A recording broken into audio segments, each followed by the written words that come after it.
Well, good afternoon, good evening, everybody. Welcome to ULT San Diego for the Aquarian series. This afternoon, the title of the presentation is Justice of Karma, and that will be given to us by our own Desiree Van Sanen. Before we get started, we'd like to do a reading from Rabindranath Tagore.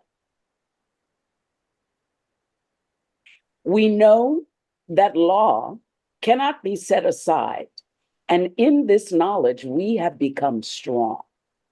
For this law is not something apart from us, it is our own.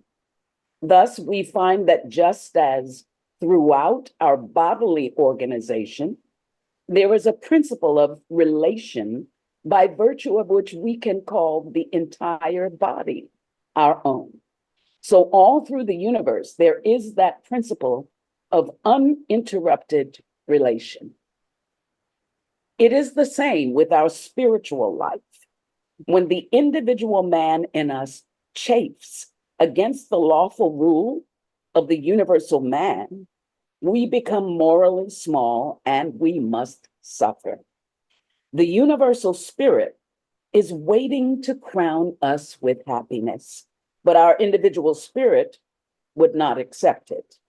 It is our life of the self that causes conflicts and complications everywhere, upsets the normal balance of society, and gives rise to miseries of all kinds. We have seen, in order to be powerful, we have to submit to the laws of the universal forces and to realize in practice that they are our own. So in order to be happy, we have to submit our individual will to the sovereignty of the universal will and to feel in truth that it is our own will.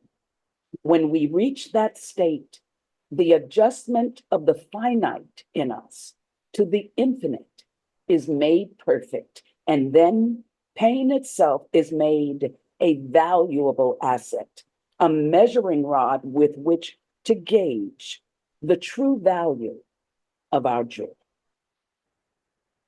And so we give to you our own Desiree Van Sanen. So today's topic is actually, there's these words of wisdom coming from us, from Hermes. The seeming burdens of karma are in direct proportion to the delusions that must be dispelled. And I think that this is so pregnant with ideas, so concepts, not merely cause and effect. But when we talk about proportion, we're also including other concepts, such as balance, justice, and mercy, supramath, not just metamath, but paramath, and natural symmetry and harmony. So these are concepts to think about when we when we try to gestate this idea of karma.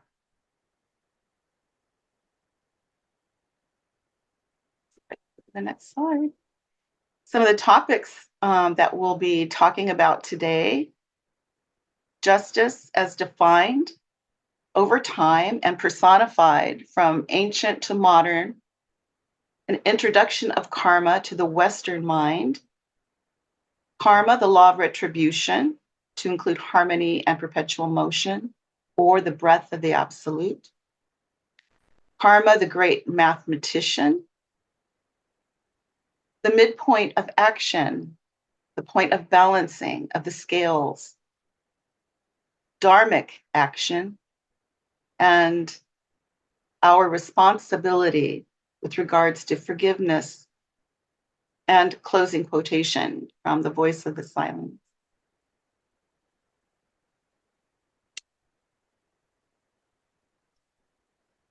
Contemporarily and conventionally, when we think about justice in our everyday usage, it really means the overarching concept of balance that is qualified by fairness and impartial judgment, right action in accordance with law or an ideal. And it's associated with equity and balance, a striving toward a balancing of the scales.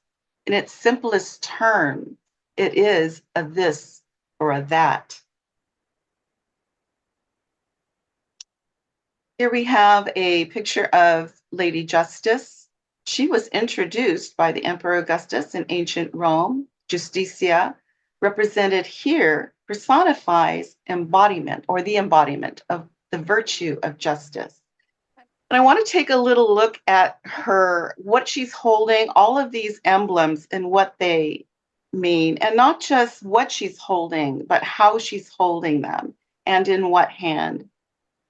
She has the sword, which is held in her right hand, and this sword represents the righteousness or the right or true path, as well as swift judgment.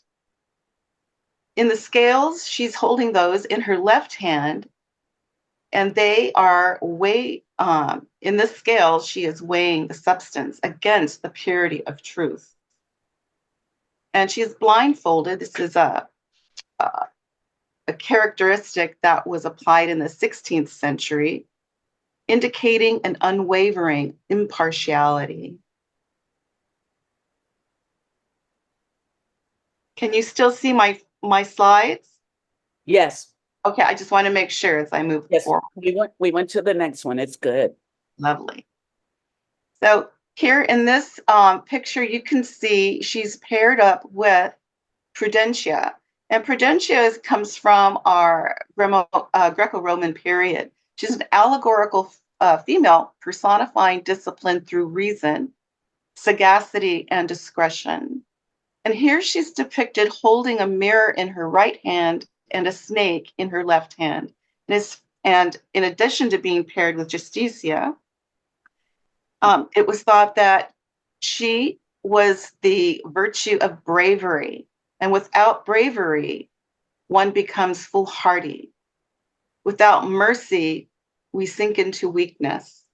Without free self-expression and kindness, into suspicion. Without humility, into arrogance. And from selflessness into corruption, and temperance into fanaticism. It lights the way and measures the arena for exercise of virtue, for she represents virtue itself. And we see her snake or serpent in her left hand. And we know that the Nagas represent knowledge, wisdom, but also a pursuit of knowledge. So when we think about the serpent, it's almost like that spirit questing for knowledge, questing for answers. And the mirror is not there to represent vanity of any kind, but as a tool of reflection. So we have a force that is moving outward and another force that is moving inward, representing the evolution and involution of our existence. These characters have their beginnings with Themis. She's the wife of Zeus, the lady of good counsel. She is the goddess of divine law, and in fact, her name means divine law. She's characterized here, and you can see also holding scales and a sword. Dise is the daughter of Zeus and Themis, so she's a new iteration. She's the goddess of fair judgment, justice, and moral order in the universe. She's associated with the goddess Astraea, the goddess of justice, innocence, purity, and precision. Here she is in the top right corner, also holding scales. Nemesis Aphrodite, the goddess of divine retribution and proportion, is often displayed as she is here in the bottom with wings, a tally stick and a bridle, a whip and scales. She's also generally has her foot on a wheel, showing that she is directing the course, the reins showing that she is controlling the motion of her chariot, and the tally stick recording the deeds and thoughts of men. And of course, the whip is pretty telling. HPB writes in The Secret Doctrine that of Nemesis, excuse me, she writes, the full and awful significance of the Greek nemesis or karma has been entirely forgotten.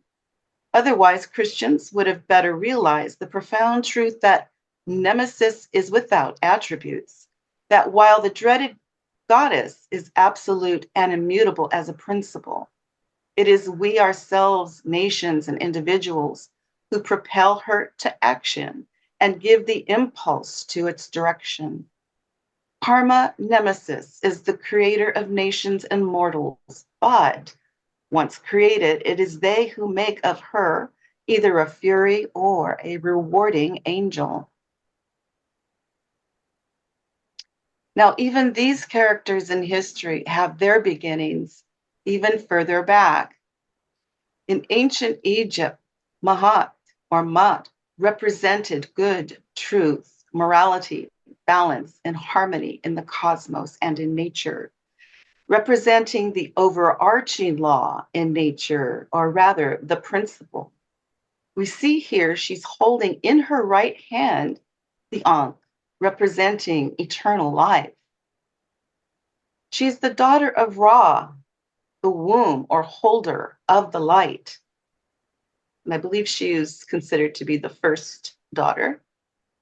Excuse me. She represents order in nature, order of the stars, planets, seasons, and actions of men, and is the protector against apep, or chaos.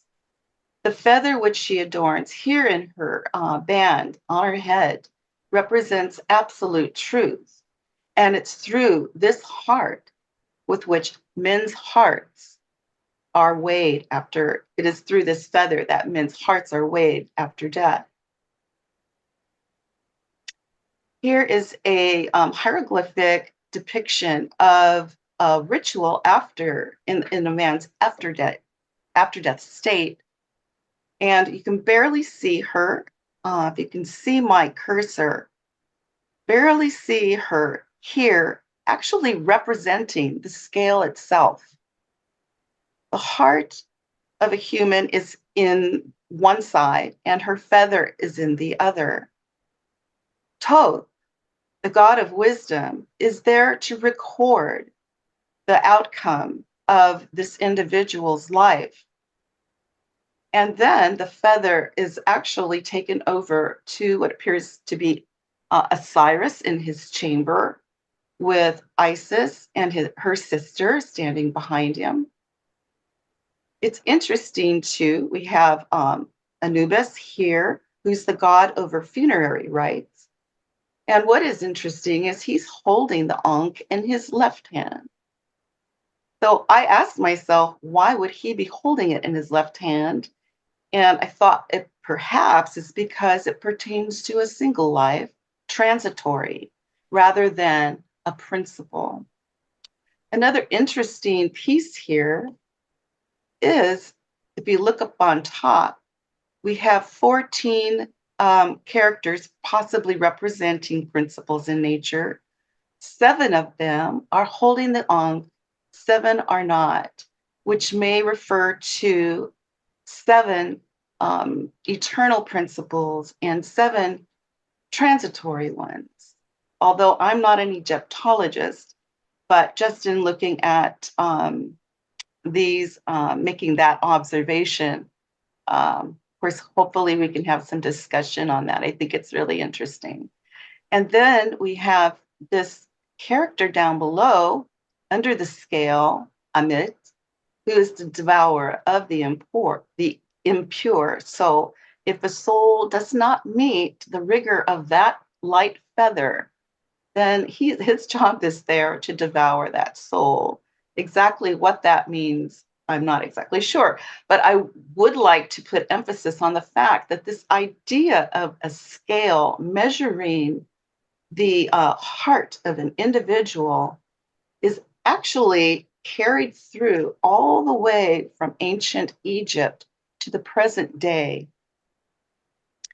And I wanted to also ask myself, well, why is it always this figure of a woman that is carrying it forward?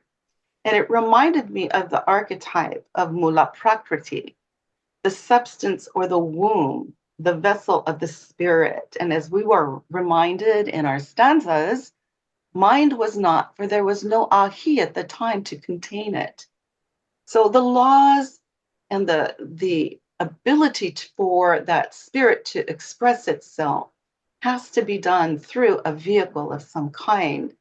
And that container not only contains, but informs, it holds the memory, and it also directs through the laws governing that soul. I'm going to talk a little bit about, let me see if I can move this out of the way. The Code of Hammurabi. This was a Babylonian king who, during the time of Mesopotamia, when the Semitic and Sumerian and other cultures were coming together, excuse me, inscribed on a stela for all to see in the middle of the Temple of Marduk his list of 282 laws. And it was here that he wrote that that ignorance of the law was no excuse. We have that in our laws today. And this idea of retributive justice, also called lex talionis. And here we see this idea of an eye for an eye and a tooth for a tooth. It is written there. If a man put out the eye of another man, his eye shall also be put out. Excuse me. If he break another man's bone, his bone shall be broken. If a man knock out the teeth of his equal, his teeth shall be knocked out. If a builder build a house for someone and does not construct it properly, and the house which he built fall and kill its owner, then that builder shall be put to death. And on and on. So this type of retributive justice is carried not so strictly, but it's still something that we work with today and have refined and revised over many different civilizations over many millennia. And Desiree, we lost your screen share just a second ago. Okay, let me try this again because I'm not exactly sure what's happening. You see it now? Yep, you're screen sharing again. Good. You can see it. Okay. Yes. Thank you. Yeah, let me know when it's stopping because I've not had this problem before. It's weird. Excuse me. And we can see this idea of lex talionis carried on through our biblical references in Exodus, Leviticus, Deuteronomy, and Matthew.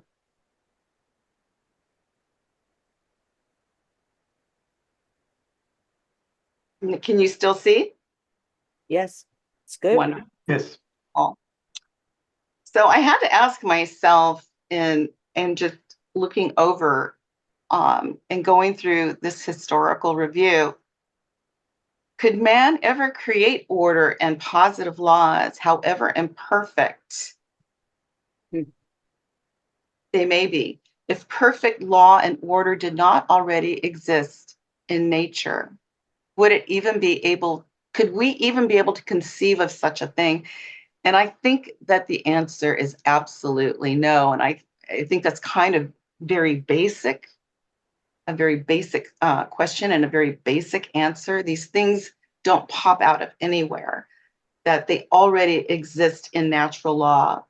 And we have some characters from history that have lent their ideas about what is natural law as opposed to positive law. Positive law being those laws that we create and that are changeable over time. By definition, natural law is a system of order and justice held to be common to all humans and derived from nature rather than from societal rules. Aristotle believed or held that what was just by nature was not always the same as what was just by law, that there were or are and is a natural justice valid everywhere with the same force and not existing by people's thinking this or that. Meaning basically that in which Immanuel Kant said, truth already exists. It doesn't matter how we interpret it. It's going to exist no matter what. And it was St. Augustine of Hippo who said that man lived freely under natural law until his fall and subsequent bondage under sin and positive law, which is interesting when we think about the evolution of humanity in its pantheistic states. And also Thomas Aquinas, who wrote that the eternal law of divine reason cannot be known as it exists in God's mind. It can only be known in its parts, either through revelation or reasoning. In other words, natural law is nothing else than the participation of the eternal law in the rational creature and the fulfillment of these inclinations, which nature has taught to all animals, and the pursuit of the knowledge of God. Interesting. Bringing the idea of karma to the West would have its barriers, because the question would arise, why do good men suffer while evil men enjoy prosperity?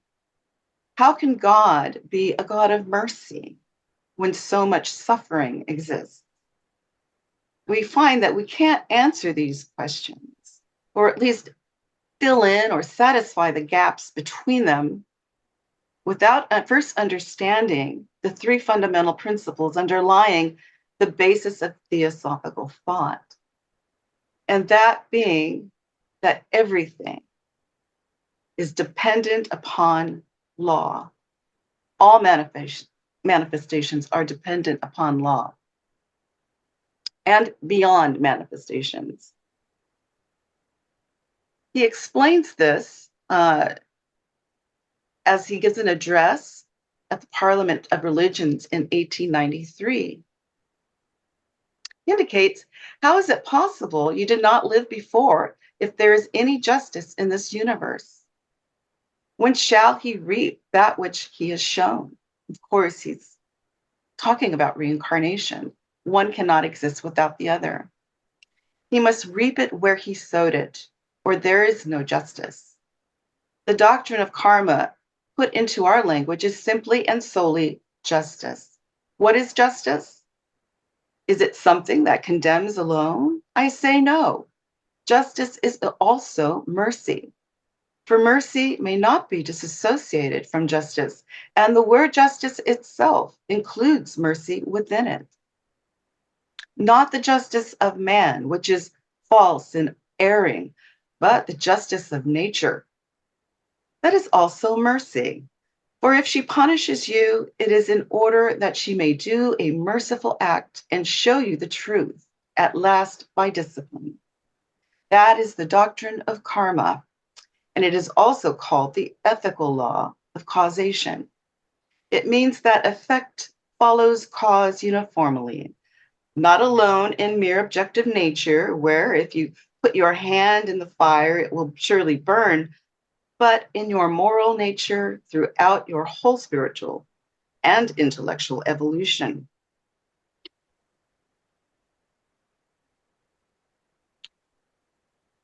He goes on to say that it has been too much the custom to withdraw from use this law of cause and effect the moment we look at man as a spiritual being.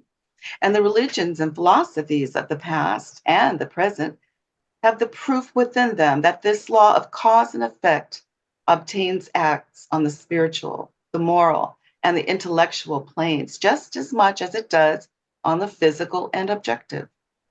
It is our object to once more bring back this law of justice to the minds of men and show them that justice belongs to God and that he is not a God who favors people, but who is just because he is merciful. I had to remember that this is being discussed in an era of the Victorian age where there is still much emphasis on good and evil. And so archetypally, that these ideas evolve over time. So the fact that we have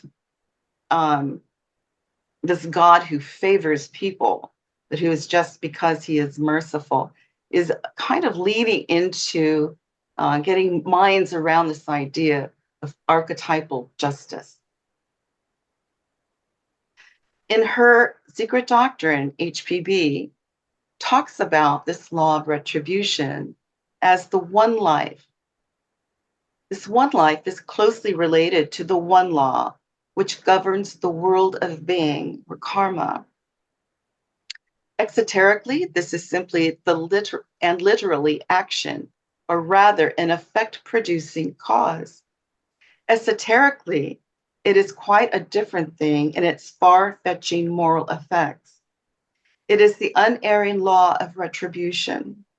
To say to those ignorant of the real significance, characteristics, and awful importance of this eternal, immutable law, that no theological definition of a personal deity can give it an idea of this impersonal, archetypal, yet ever-present and active principle, is to speak in vain, nor can it be called providence, for providence with the theists, or the Christian Protestants at any rate, rejoices in a personal male gender, while the Roman Catholic, it is a female potency.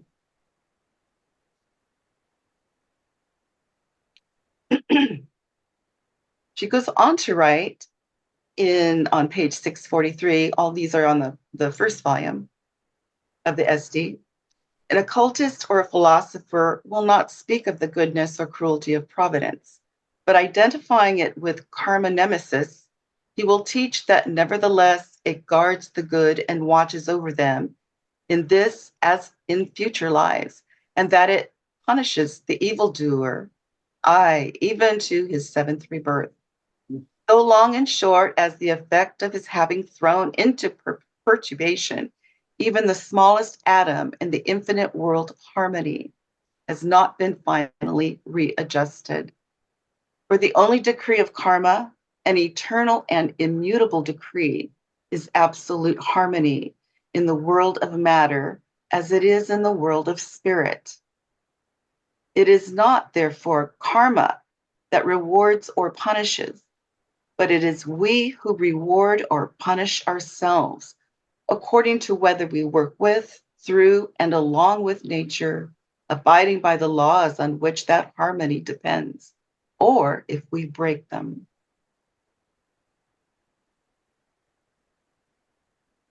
Are we still seeing the slides as they progress?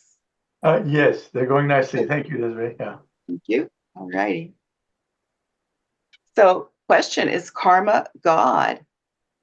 Well, she indicates that most certainly chance is impossible. There is no chance in nature, wherein everything is mathematically coordinate and mutually related in its units. Replace the word God by that of karma, and it will become an Eastern axiom. Therefore, the sidereal prophecies of the zodiac, as they are called by Christian mystics, never point to any particular event, however solemn and sacred it may be for some one portion of humanity, but to ever recurrent periodical laws in nature, understood by the initiates of the sidereal gods themselves.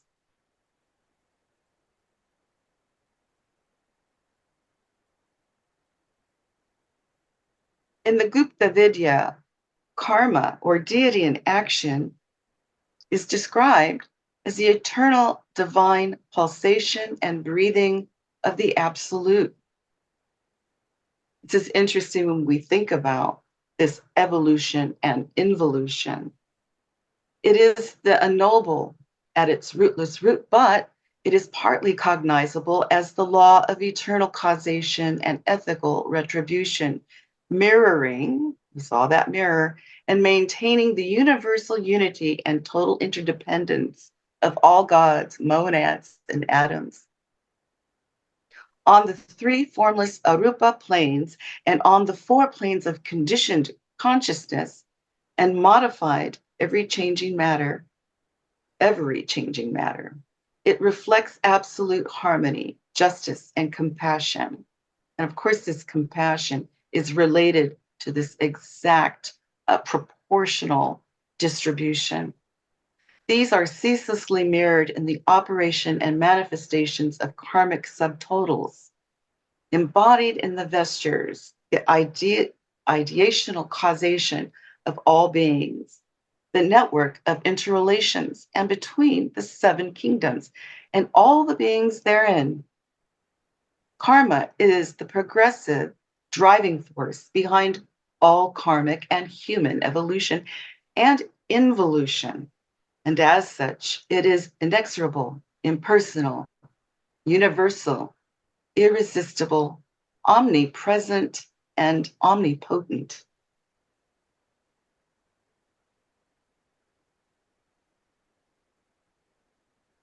Let's move on a little bit and talk about some of its mathematical proportions. I saw this quote, and I don't know if you guys can read it. Would someone like to read this one while I take a sip of water? I'll do it. Good. Okay, Monica. A man is like a fraction whose numerator is what he is and whose denominator is what he thinks of himself. The larger the denominator, the smaller the fraction. Leo Tolstoy. Okay, I had to bring that in just for comical relief there. Thank you. Oh, so I had to ask myself another question. Would man be able to even conceive of math? Doesn't matter how good or flawed. If the law of distribution by proportion didn't already exist in a perfect state in nature, and of course, this answer is absolutely not. The only way we can even begin to contemplate, think of an idea such as math, is because it already exists in nature, and we are that nature. In fact, no being could otherwise exist without those mathematical proportional systems that are already in the motherboard of life. We could say that the idea of mathematics as it is evolving in the human mind is an ever-evolving reflection of that which already exists.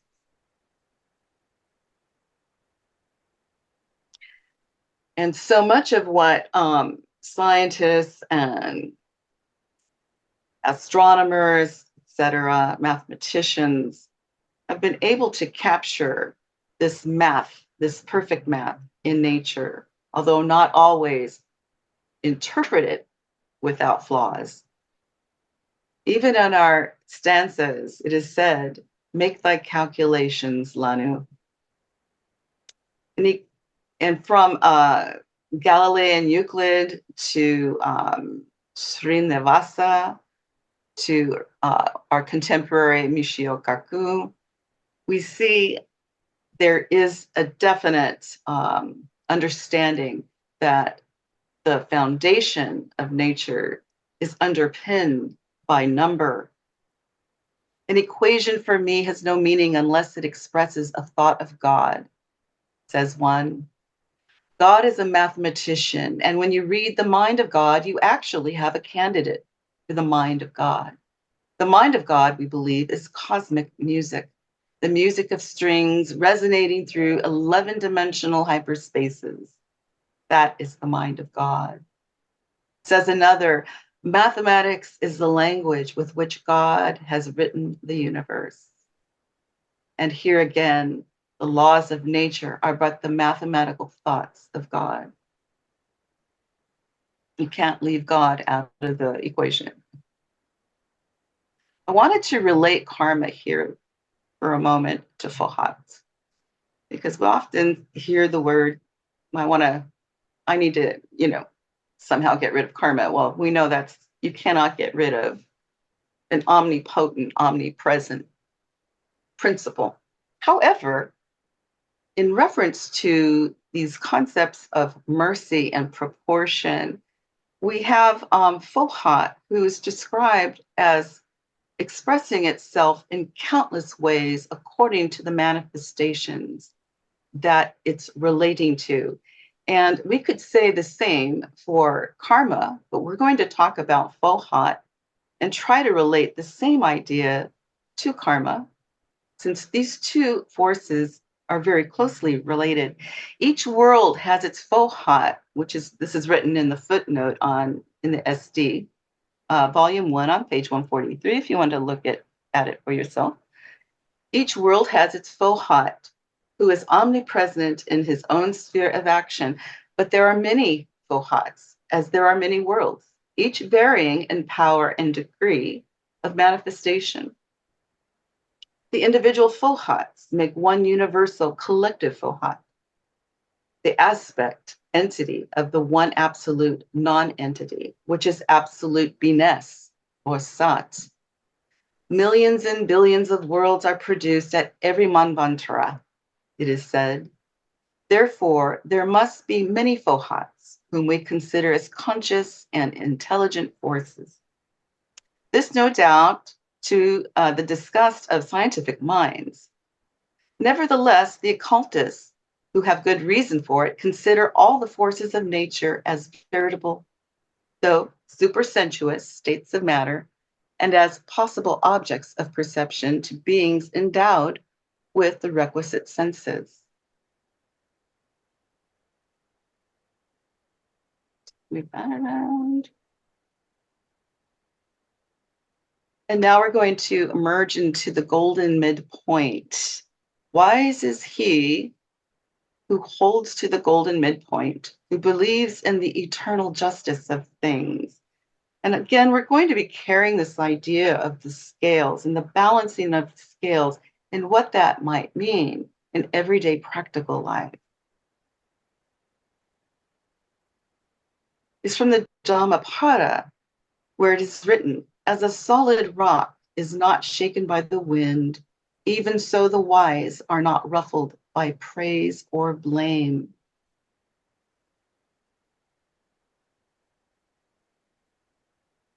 As a golden mean, there are two primary phrases of wisdom, directives, in fact, that are held to be true, carved into the entrance of the temple of the Oracle of Delphi.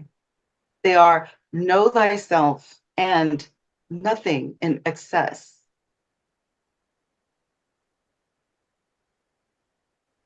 We have a moralistic story here to follow that pertains to this idea of the fallacy of excess, which deals with the fall of Icarus. This warning is portrayed in the story of Daedalus, the master craftsman, and his son Icarus. In an effort to escape Minos's prison, the father constructs wings for he and his son to escape. The wings were constructed out of blankets, feathers, and beeswax. To keep his son safe during his escape, Daedalus instructs his son to fly between the sea spray and the sun's heat. Disobeying his father, Icarus flew too close to the sun, thereby melting the wax on his wings and falling to his end into the sea. The importance of remaining within the middle state and the discipline required to avoid extremes is clearly moralized in this story. Aristotle, in his Eudaimonia Eudemian ethics spent much time trying to get to this mean, this middle point, this place that avoids both extreme of both too stern and too sensuous. Where he says that if you look at the third column from the column that says mean or moral virtue, this would be the object, whereas the excess and deficiency show you the extremes. And of course, this was a subject of quite a bit of study in Greece and among the philosophers, and it is still, and of course, through Buddha's writings, and it is still to this day, not just a study, but a discipline. In Buddha's Noble Eightfold Path, he expounds upon the middle way, and that this middle way is the way to enlightenment by avoiding extremes of self-gratification on one side and self-mortification on the other. And he writes that these are demonstrated or practiced through right understanding, right thought, right speech, right action, right livelihood, right effort, right mindfulness, and right concentration. Over here we have our Dharma Chaka, or our Dharma wheel. And each one of these points is represented at each spoke here.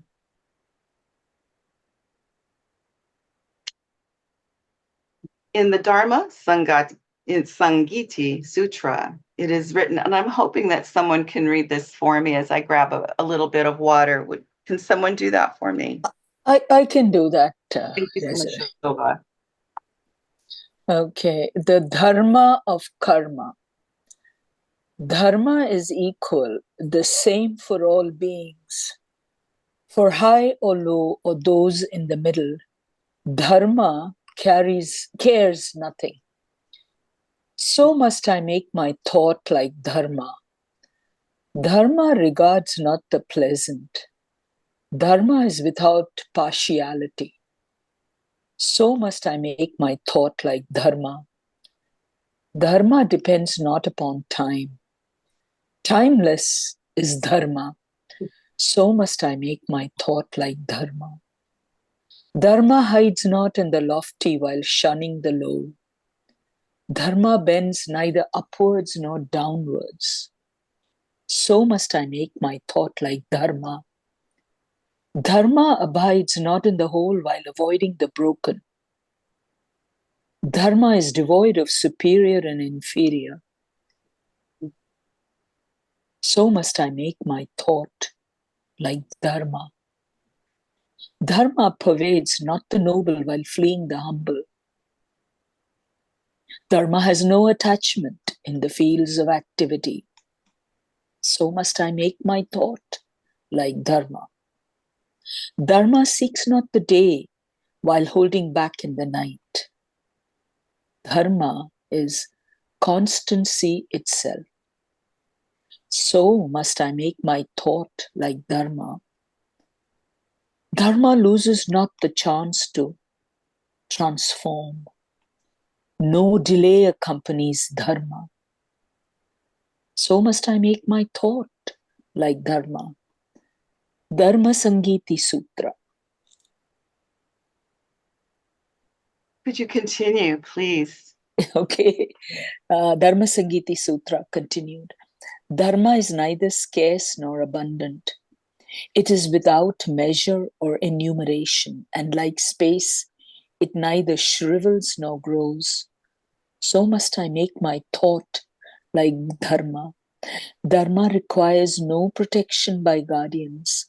All beings are guarded by dharma. So must I make my thought like dharma.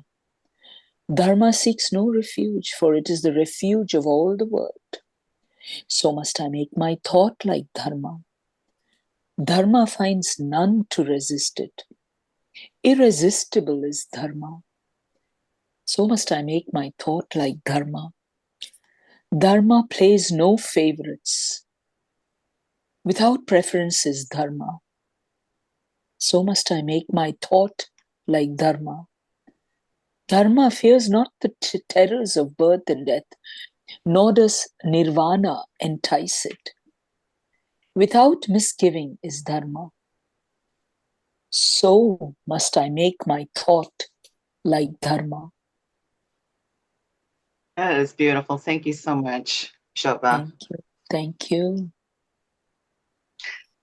And in B.P. Wadia's Living the Life, he says in his article, Prepare to Answer Dharma, and this is Dharma for the aspirant.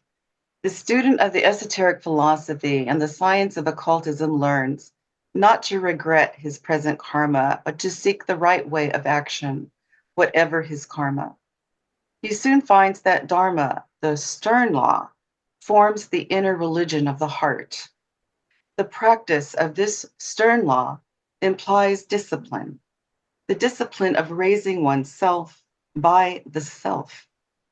Many rules of life ramify from this basic requirement. The aspirant has lofty hopes, and these hopes converge into the one grand hope to gain the great wisdom of the great sacrifice necessary for the great service. Disciples may be likened to the strings of the soul echoing Vina, mankind unto its sounding board, the hand that sweeps it to the tuneful breath of the great world soul. The mind of the learner and the listener must be attuned to the teacher's mind. This implies that each player with his own instrument must play in due harmony with all other players. I want to talk a little bit about the act of forgiveness. And for this student, I want to relate it to a flowing river.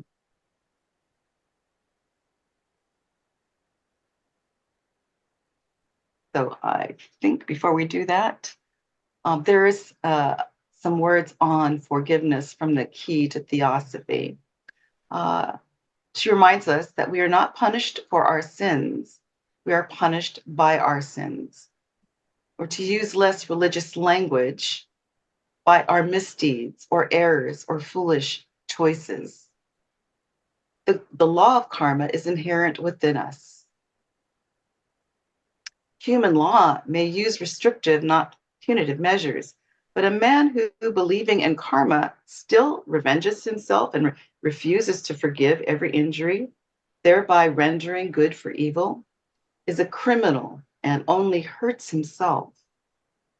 As karma is sure to punish the man who wronged him by seeking to inflict an additional punishment on his enemy, he who, instead of leaving that punishment to the great law, adds to it his own might, only begets thereby a cause for the future reward of his own enemy and a future punishment for himself. The unfailing regulator affects in each incarnation the quality of its successor, and the sum of the merit or demerit in preceding ones determines it.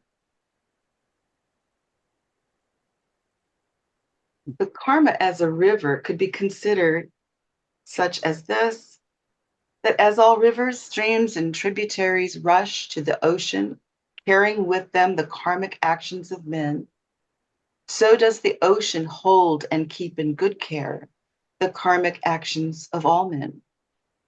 Through the process of evaporation and precipitation, the streams, rivers, and tributaries receive the karma that is due to mankind, and through which life receives its ever-flowing nourishment.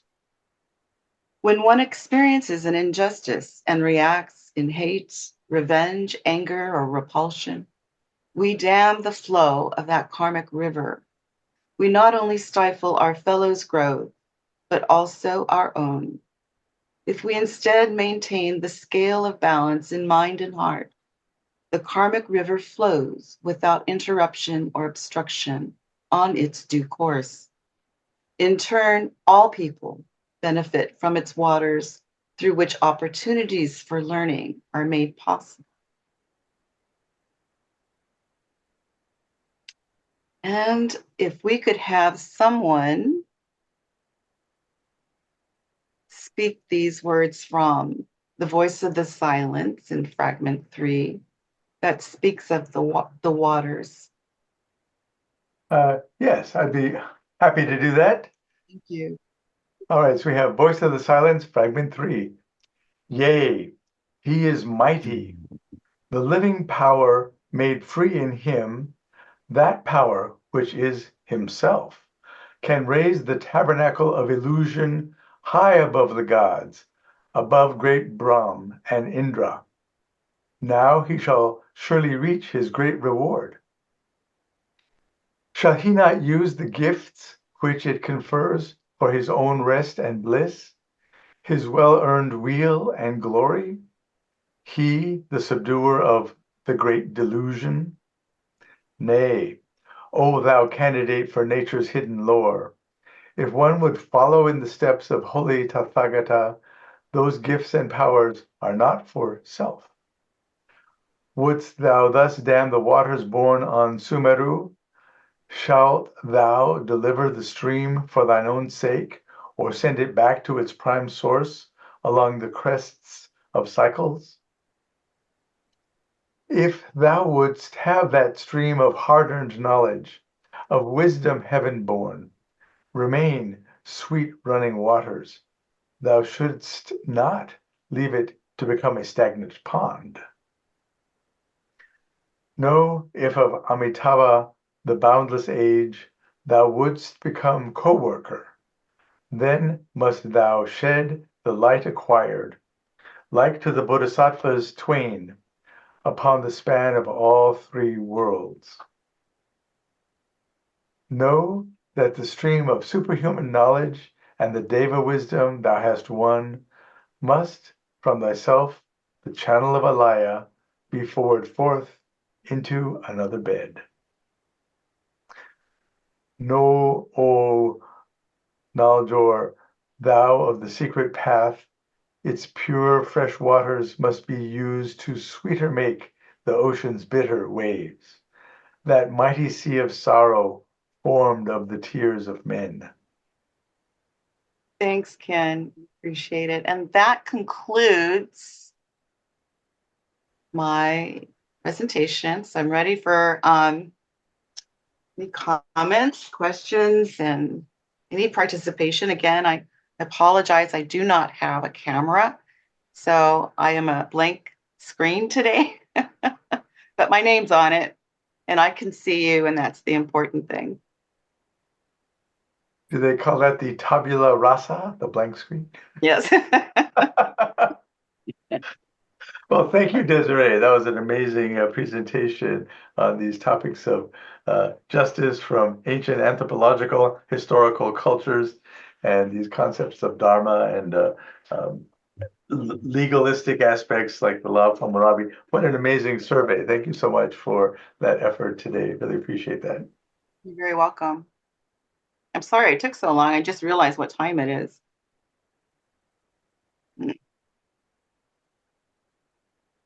Oh, Robert. Oh, want to thank you for a crystalline presentation. It was just, my mind was ecstatic with your presentation. Oh, thank you. You gave us so many facets. Just a wonderful jewel presentation. I'm wondering, if you just address that one question or that one issue that's mentioned in the almanac, that the seeming burdens of karma are in direct proportion to the delusions that must be dispelled. You mentioned that we're not punished for our sins, but by our sin. In other words, we punish ourselves. We're, so to speak, our own karma. We're our own karma nemesis. But how do you think this works? That whatever the burdens of karma, you could say karma nemesis. How is it that they these the spells are delusion? How does karma nemesis dispel our illusion is through experience. I've been, you watch a lot of these people who have different experiences. I'm really getting into YouTube and all of these different experiences that people are suffering and going through.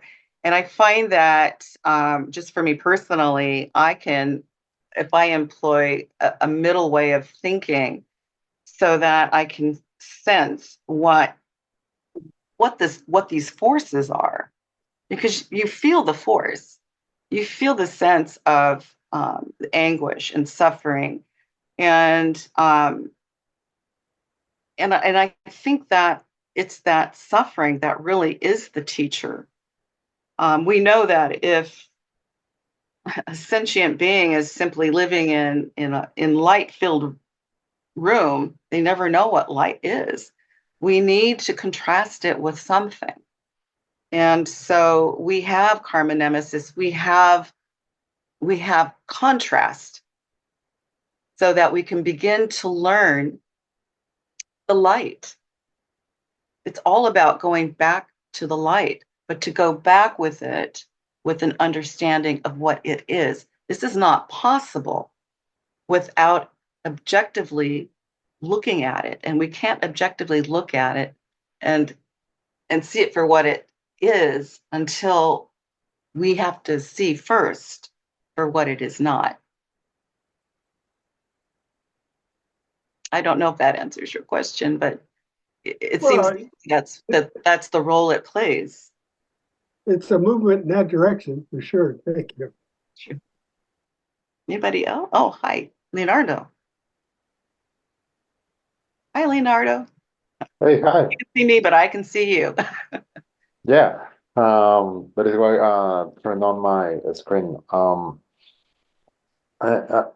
would like to expand more my understanding about how mercy is applied in nature, because as I have understood in nature, normally it is justice in its raw way.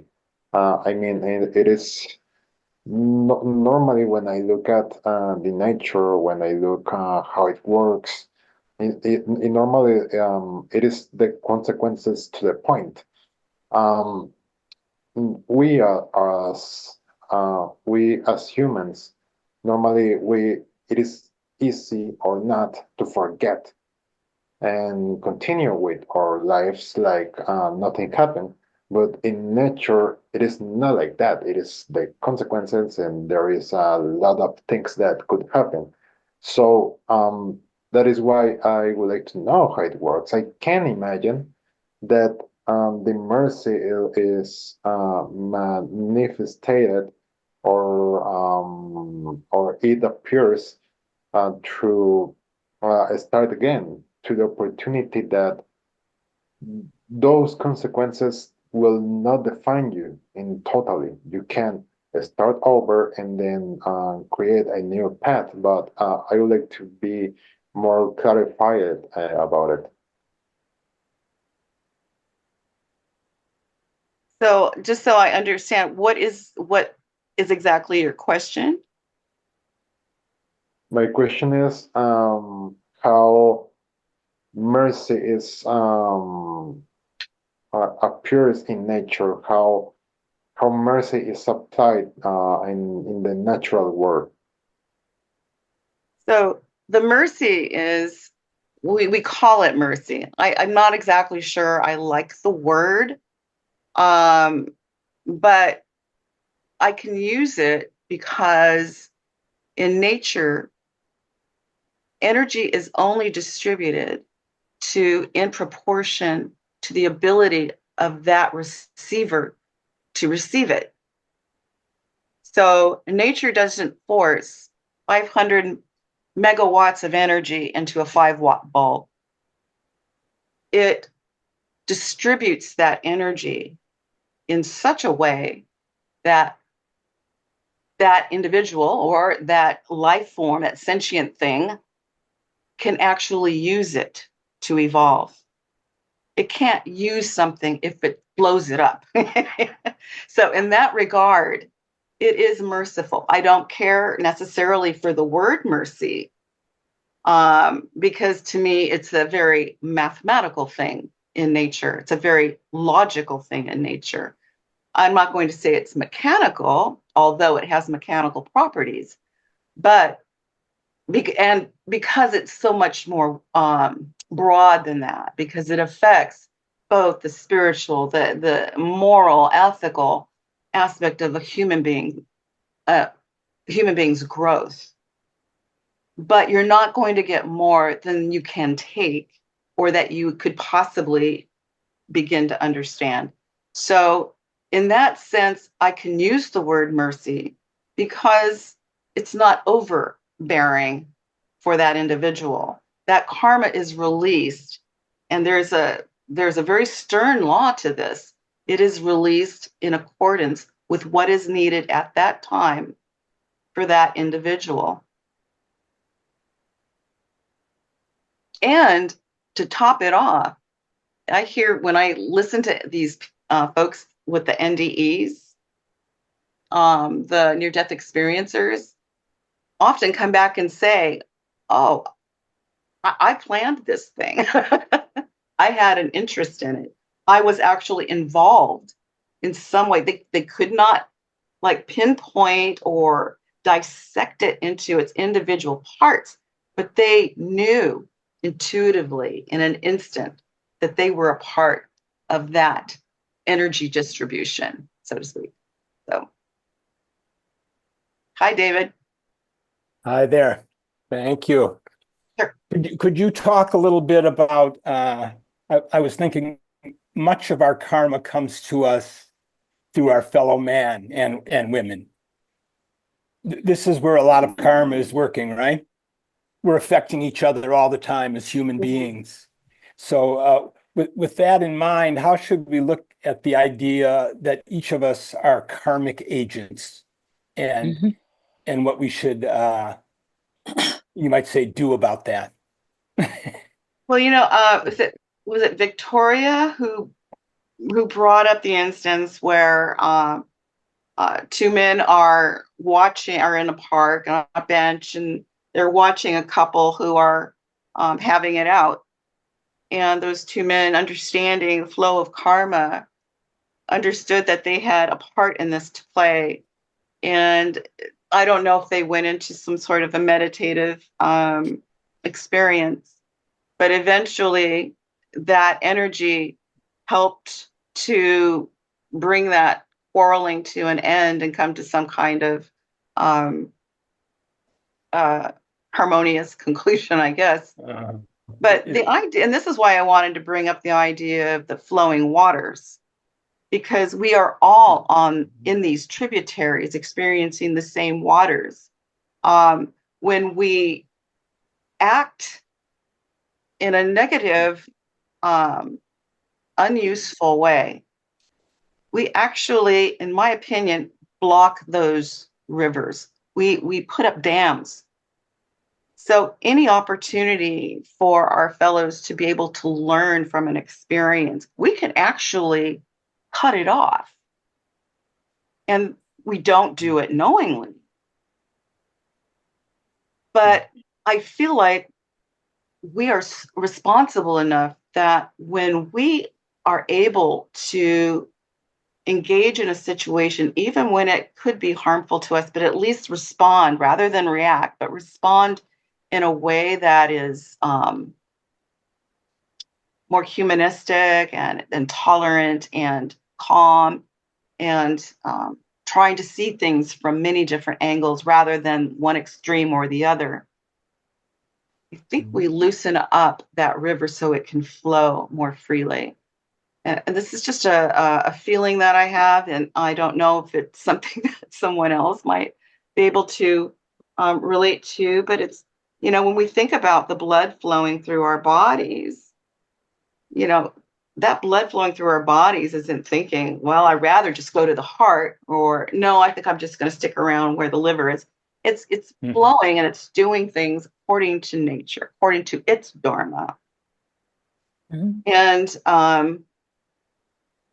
I just think that we could do better as thinkers to ensure that karma flows as it's supposed to, as it in due time, in the time that it's supposed to. I think we would learn a lot faster that way. I don't know if that comes close to, but that's what it means to me. Thank you.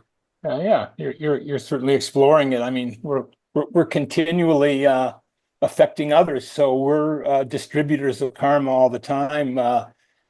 Exactly. Not just through meditation or prayer. Maybe that's the easy way we think we're doing it sometimes, but when we're in direct connection with human beings every day, maybe we don't realize that we're doing a lot of distribution, and with that awareness, we may have some food for reflection how we can act better toward our fellow man and woman. Exactly. Excuse me. Exactly. Yeah. And it really speaks to the power that we have. Right. Yeah, exactly. Okay, Jonathan. Oh, let's see here.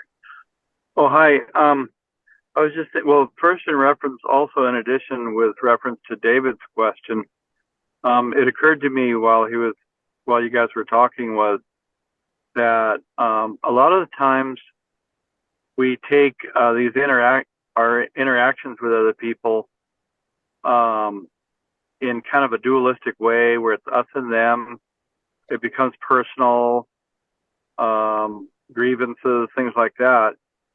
But perhaps the philosophical way in relation to karma would be that, oh, this person is a deliverer of karma. Okay, I get that. But isn't karma the opportunity to learn? Oh, wait a minute, this person is delivering me an opportunity to learn, much like a teacher in a classroom. And maybe I have to start asking questions about what opportunities are there here. Maybe I need to be grateful. So that it's, in some ways, it's being philosophical and impersonal to think about how we're all agents. And then perhaps in this philosophical way, we won't create, more obstructions to the river, so to speak.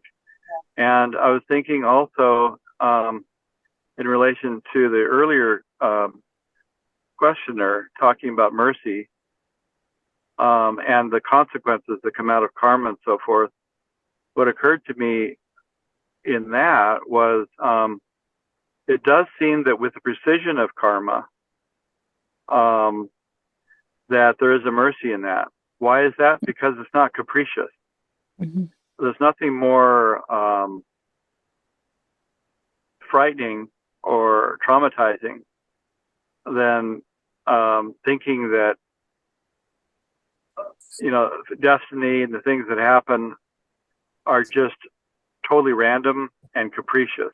Yeah. And to be able to Totally.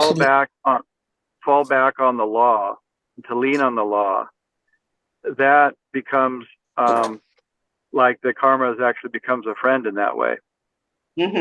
Exactly. Great point, Jonathan.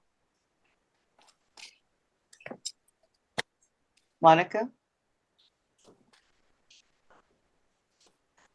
Hello? Yes, Monica? Desiree, I'm sorry, I was muted. I just want to say thank you for such a beautiful presentation. And I particularly loved the section that focused on Dharma. And I think that because it was relatively long, and in using the word over and over again, it sort of became meditative and poetic for us, and sort of seeped inside of us. I know. Thank you, Shilpa. Shobha, just, oh my goodness, such a Oh. beautiful voice. But the point I want to make is that there's one thing, it seems to be clear that the idea of Dharma and doing whatever it is that we are supposed to do, that we feel is our duty, is a saving grace in and of itself. Just the idea in our minds that we are where we're supposed to be, doing what we're supposed to do, can give way to some form of goodness for the sake of others. But there is that sense of Dharma that comes from unexpected places or unexpected circumstances. And I'm thinking that the connection with the intuitive aspect of ourselves has a strong potential help for us in that regard. That we could be, going along in an incarnation and either be completely wrong about where we think we're going or doing or where we're heading, or in a twist somehow of karma, find ourselves walking on an unfamiliar path in some way that can do not only ourselves but others maybe some great good. So I wondered if you had any thoughts about that. We never really know, truly. All of the events that are going to pass us, almost like to look at karma as or even any life, is sitting in the back seat of a car watching the scenes go by. Because in the eye of the Buddha, it's a flash in the eye of the Buddha, our lives.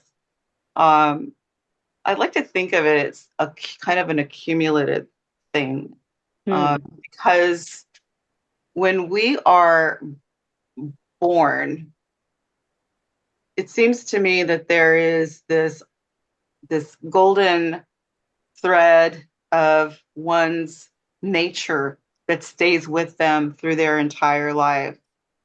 And trying to go back to that initial nature, or at least recognize it and stay with it throughout whatever we do, serves as that, I don't know what you want to call it. I'll just call it home or home base. Yes. So it helps us, and no matter what issue we're dealing with. And for some people, it's fear. For other people, it's, some other vice. Who knows? Or we might experience many of those in a day or in a lifetime. But regardless, if there is a way that we can kind of recognize that simple soul, that essence of what we are already, that helps us, I think, navigate through all of these different processes. I don't really think about what is my Dharma. I think about responsibility. There's other things that I think about. What is my responsibility?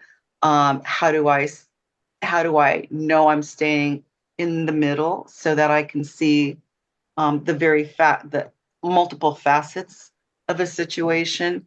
How do I move my emotions to one side, recognize they're there, but not let it sway the way or the mirror through which I'm looking at things. So it's that connection, I think, with that essence that helps us do that. It kind of reminds us to do that. Okay, Monica, I'm not sure if I'm. No. I totally receive what you say. That's beautiful. Thank you for that thought. You're welcome. I'm sorry, guys, I can't show my face. I wanted to put a little smiley face on my blog here. I don't know how to do that. Hi, Shobha. No worries. Hi. Thank you so much, Desiree. What a beautiful, beautiful presentation. I So don't know. I for couldn't, what you yeah. did too. I had a smile on my, I'm just telling you, that's why I said I wish I could have put a smile on my blank screen here while you were reading, because that's what Oh was my on my God. face. You're embarrassing me. Thank you anyway. Thank you. But I think you were incredible. And I thought I just couldn't help thinking about two things when I heard Leonardo talk about mercy. And, I couldn't help thinking about Shakespeare's, Merchant of Venice, and Portia's remarkable speech where Oh, she says, the quality of mercy is not strained. It droppeth as a gentle rain from heaven. So it's very mathematical and precise, like Jonathan said. And mercy is not something like a weakness. Mercy is absolutely beautiful harmony. It's harmony. It is So it. I Yeah. I don't have a problem with mercy. I think mercy is extremely important in justice. And though that's why she's holding the scales in her hand and she doesn't look at anything because, like you said, she's impartial. Right. Justice. So I don't have a problem with the word mercy. I don't look at it as giving in or something. I look at it more as balance. And again, we all know that karma is what we did and we are getting back what we did, right? I mean, it's Exactly. action, reaction, and it's a law. And there is no such, I actually agree with you on one level that there's neither good nor evil in this. So Oh, I on think you that, froze. yeah, on that sense, now am I Yeah. okay? Yeah, I think, Yeah, you're fine. Yeah. from that level, you could say, I don't like the word mercy. But Mhm. when I look at the word mercy more like eternal law and like what Jonathan said about precision and mathematics, which you love, Desiree, anyway.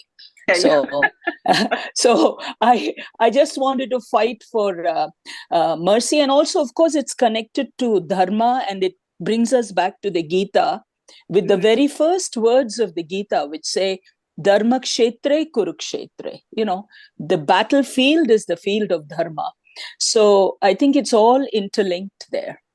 Yeah. And I don't have any problem with mercy. I think I do have a kind of an issue in the way that it's sometimes interpreted. And, because we have these ideas, more or less Christian or monotheistic ideas, that there is some entity out there that is judging us, and for them to forgive, like they're forgiving us, kind of thing. Right, right. No, and that's why the confusion of that word is sometimes creates, you have to navigate through it. But yeah, as long as it's taken in partial with the that archetype of law, Yeah. then it's perfectly understood to the best of our abilities. Yeah. Thank you so much. Thank you.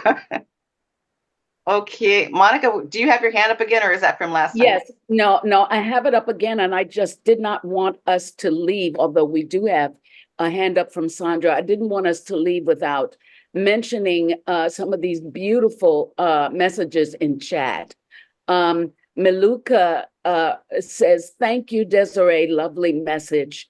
Laura says, thank you, Desiree. Understanding karma is a journey to the source or essence of our being. Lori Amen. Kelly says, isn't that gorgeous? Lori Yeah. Kelly says, thank you for a lovely thought-provoking presentation. And Meluka posted here, if one wishes, it's in quotes, it's Pema Chodron. If one wishes suffering not happen to the people and the earth, it begins with a kind heart. Yes. Pema Chodron, who is today 88 years old. So very timely in that. Oh my. Isn't that Thank you, beautiful? Monica. That is very Sure. beautiful. Thanks, everyone. Sandra, your turn. You're up.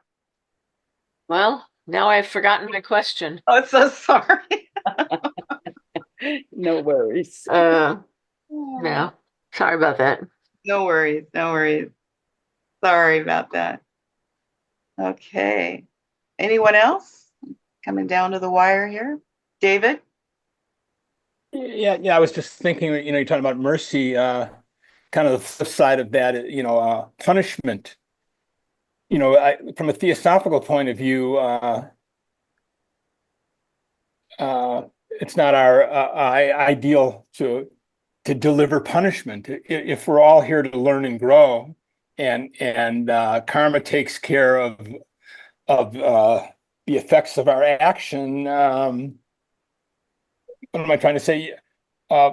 There's really no place for punishment, and like in our penal system in this country, there's too much punishment, not enough rehabilitation. Yeah. So if we could get that idea across, that punishment in itself is meaningless. Well, it's even worse than that because we Right. punish out of vengeance. Right. So, And it's yeah. that punishment out of vengeance that creates more crime, more hatred, more of what we don't want in society. So Right. the idea is if you're going to rehab through whatever recourse you take, the heart has to be in the right place. It cannot be doing it from a place of revenge. Right. Because that gets put into the river as well. And I don't know how else to put it. And we all struggle with this. This is a very human issue. It's not easy, for people who have been wronged, and I mean severely wronged, to not feel revenge, to not feel hate. Right. But it's been done. And just being able to see it done in our societies makes me realize it's possible for everyone. Beautiful, yeah. Mm. Hi, Judy. I'm finished. Judy. 5 more. Hi. You're muted, by the way. Okay. Yeah. Yes, punishment has been mentioned, mercy. The other thing that's important about karma is forgiveness. This has been terribly distorted in mainstream religions, that you somehow can be forgiven for, quote, sins or injustices that you've committed if you join our religion, or you're going to be rewarded Right. for some sort of sacrifice. This is a completely wrong-headed idea, and it really distorts the idea of what justice and mercy are. For example, having studied Islam, I always wondered what the meaning of Bismillah ar-Rahman ar-Rahim, in the name of Allah, the just and the merciful. Well, as in Judaism also, it's a balance between these two that is really karma. But if you think of a personal being forgiving you because you're a committer of some sort of infraction or terrible injustice, this is completely wrong-headed. But I think we can forgive each other. And is that what is most fundamentally important? Well, idealistically, it would not be in my ideal view of humanity. Forgiveness becomes obsolete. There's no need for it. Because in the idea of forgiveness, again, you're dealing with a this for a that, a subject and an object. We're still separate. And I think in an ideal society where there is no separation or idea that I am somehow better than my brother, this idea of forgiveness, although necessary now, ultimately in Desiree's ideal view, becomes ultimately obsolete. Yeah. Well, what isn't it better than holding a grudge? Oh, absolutely. I think it's Yeah. absolutely necessary Yeah. for us now. That's why I said ideally Yeah. in some far off future where humanity is Yeah. in its triple six Mhm. dimension, it yeah, it no longer becomes necessary. Mhm. Okay. We've got 4 more minutes, ladies and gentlemen. Oh, I can. Unmute, Um, Ken. Oh, I there you was go. wondering about the idea of going from in your ideal world, to let go of forgiveness means letting go of assessment or judgment or adjudication. Mhm. Over there in San Luis Obispo County, I spent 4 years at the Atascadero State Hospital, and it's a men-only hospital for people that are criminally insane. You might say they're on a special condition of parole. And so, of course, they've been judged by a court. And I think if we want to get past forgiveness, we have to let go of judgment and go to just acceptance. Because the only reason there is a need for forgiveness is to forgive someone for something that you've judged them to have done wrong or bad. Yeah. Yeah. And that whole viraga of indifference to pleasure and pain, indifference to crimes or good things, is like, is that a way to look at the paramita viraga, to be indifferent to judgments and assessments that would require, court punishment and things like that? But how could we prevent further damage if you didn't confine them or whatever? No, I understand what you're saying. Yes, to modulate and modify people's behaviors. Yeah. And I guess that would be, helping educate people about ethics and morality. But then again, if we accept the fact that there's some humans that are at a very, like kindergarten or preschool with their morality, they're at a level where, they're psychopaths, you might say. Yeah, their mentality is not right. It's not straightforward. Yeah, so that's an ethical, moralistic conundrum. But again, those people would require judgment and assessment, and then forgiveness was like, And we have to protect the other people from that kind of injustice, don't we? Yes, if I could comment, I gave a lecture there once, and there are men who are sex offenders by and large.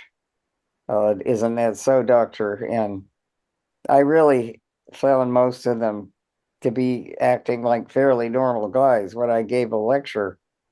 And at least they're trying to be rehabilitated there. It's a hospital rather than punished. Although I did meet one fellow after my lecture that I could see was very, very disturbed. He said to me, I want you to know that I know more about Buddhism than you do. And furthermore, I never found a woman superior to me. And I felt so sorry. This poor fellow is a rapist. That's why he's in there. Wow. And he just couldn't stand the idea, I guess, of just an intellectual type woman who gave a lecture. So he had to say that. And I felt like saying, well, that's why you're in here. indeed. Poor guy, Yeah. but Wow. at least there's an attempt to rehabilitate these poor souls. So Yes. And yeah, the California prisons have changed their name to the California Department of yeah, Justice, to the CDCR. They added yeah, Department of Corrections and Rehabilitation. yeah. And in the years since you were there, Judy, most of the sexually violent predators, the rapists who have also done some murdering or other bad things, they've all moved to Coalinga in the Central Valley near Bakersfield. So the ones left in Atascadero are other mentally disordered offenders, but that original population since the 1950s, they moved them to a special hospital all to their own over in Coalinga, California. I see. Well, And thank you you. know, no matter how repulsive we find these actions, no matter how disturbed we are by them. The fact that we are disturbed by them is indicative that that behavior exists in the experience of menace. So what I guess what I'm getting at, and this goes to Ken's reference to non-judgment. You almost need non-judgment in order to earn discretion in every field, because what happens is that, and of course this is just coming off the top of the way I think about this in terms of everyone being interconnected, and that is we have people in our humanity that are very sensitive to the actions and thoughts of others. And so if our society has this sexual perversion in it, and we have it in it, there's going to be places where that's going to get expressed. It's almost like being sick, right? And that sickness finds a weak spot on your skin to express itself. Yeah. So while, yes, we need to hold these folks accountable, we also need to look inward and ask ourselves, what part of them is reflected in me? And not to separate ourselves from, our fellow humans, no matter how repulsive they may be, because whatever that is, it's within the human experience. And we are all a part of that repertoire. And I'll tell you why. If we weren't, we would not be able to respond to it at all. We would have no response to it at all, because we would have no reference to it. But the fact that we can respond tells us that it is within that monastic experience. Yeah. It's there. It's in that portfolio, if you want to call it that. And we all are responsible for it. That's So I'll a leave that, but Thank you, very Desiree. lovely high note to end on. Thank you. very welcome. All right, everybody, have a wonderful evening.